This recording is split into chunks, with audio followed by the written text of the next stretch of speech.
Som TV Tasting Notes, Cristie Norman. Take one, Mark.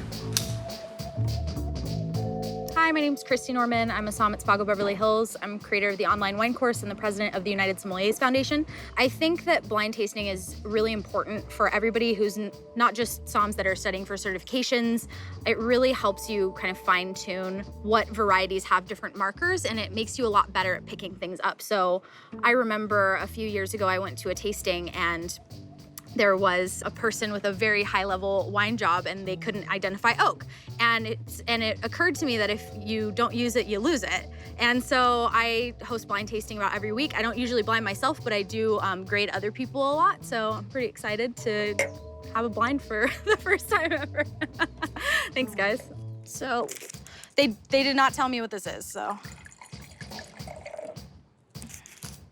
I'm kind of gonna do a hybrid of the grid. So wine number 1 is a red wine. It is a ruby, medium plus concentration, fading to a thin, watery rim. No evidence of gas, sediment, or crystals. And the viscosity, let's call that medium plus for now.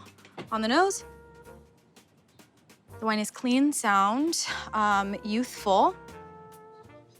So I try to go in an order. I don't say the first thing that pops into my head because sometimes it will lead me the wrong direction. And so I'll go, from red wines, I will go from red fruit to black fruit to flowers to other things. And I try to kind of stay in the same order so that I don't miss a ton of stuff.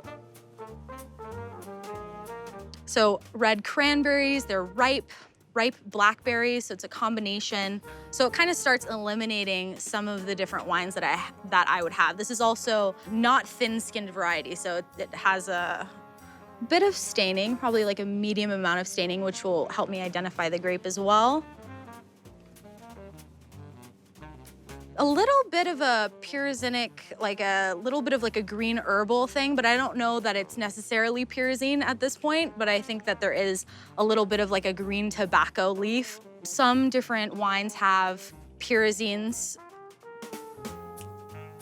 and that's kind of the makeup of that particular grape. That's something that exists in them, but yeah, we'll see. I do think there is some oak on this wine, possibly French.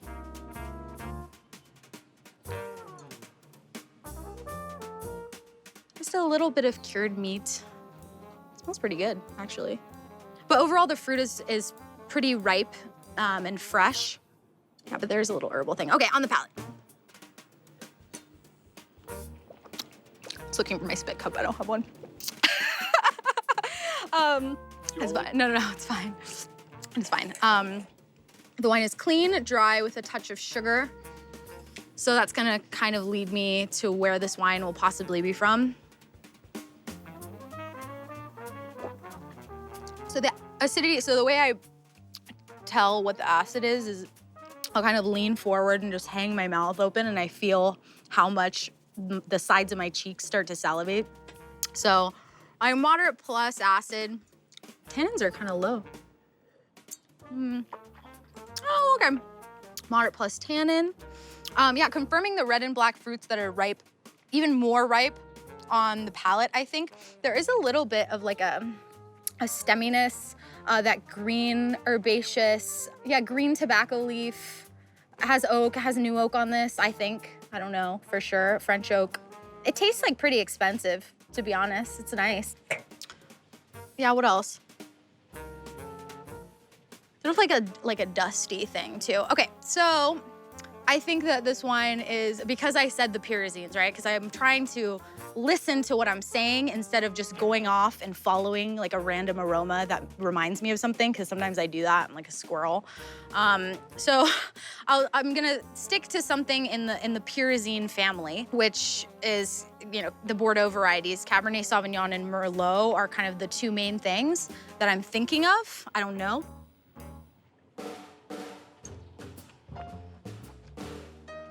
Yeah. It kind of has like a wild strawberry aspect to it though. So because I said the greenness, the red and black fruit, the new oak, there's a couple places that I could go. So I could go Carmenere, but I don't think it has enough body or weight to be Carmenere. I could go Cabernet Sauvignon from the United States. I could also go Merlot from the United States, although it doesn't feel like, when I have Merlot, it tastes like having satin pants on. You know what I mean? Like it's like kind of more voluptuous than that. The tannins are a little bit like, and it could also be Washington Merlot. It could be Washington Cabernet. I'm gonna throw in Zinfandel in there too. It kind of has like a zinny flavor. The alcohol is moderate plus. It just doesn't have the concentration to be Cabernet Sauvignon. I don't know, man.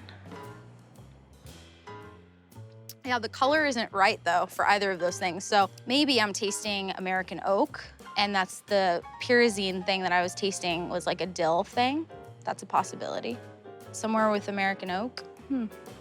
Because it's like tart red, but also some black fruits missing. You know what, F it. I think, let's just make a call. I think that this is Merlot from Washington, a younger vintage, so like 2017. High quality producer. It's really good. Yeah, I don't know. What is it? Oh, I should open it, right? All right. Oh.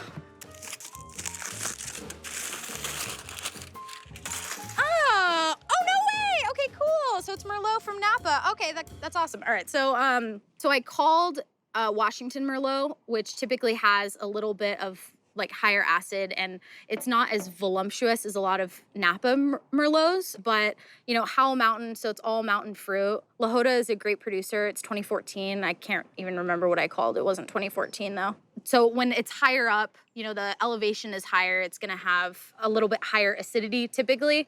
Damn, I feel good about this. This is good. I'm really happy. Well, blind tasting is really fun, first of all.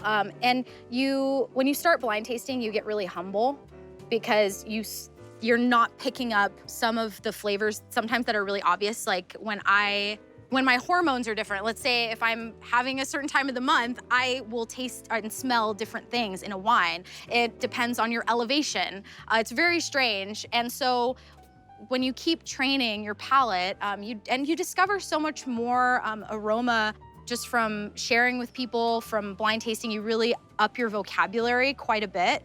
You learn about the typicity of a wine, which is kind of the set standard, you know, box that it normally fits in. It's a really wonderful tool, to be honest, because, you know, being able to distinguish between American oak and French oak, for instance, and the way that it feels in your mouth, and you can really start to feel what's an expensive wine versus what's a cheap wine.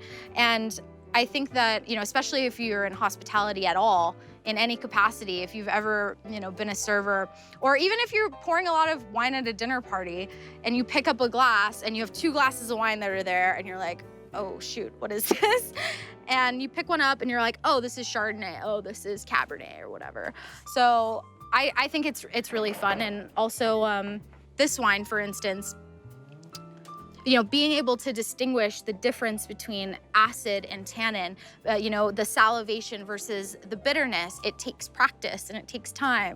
Oh my gosh, all my blind tasting students are watching this, so I'm so glad I did okay.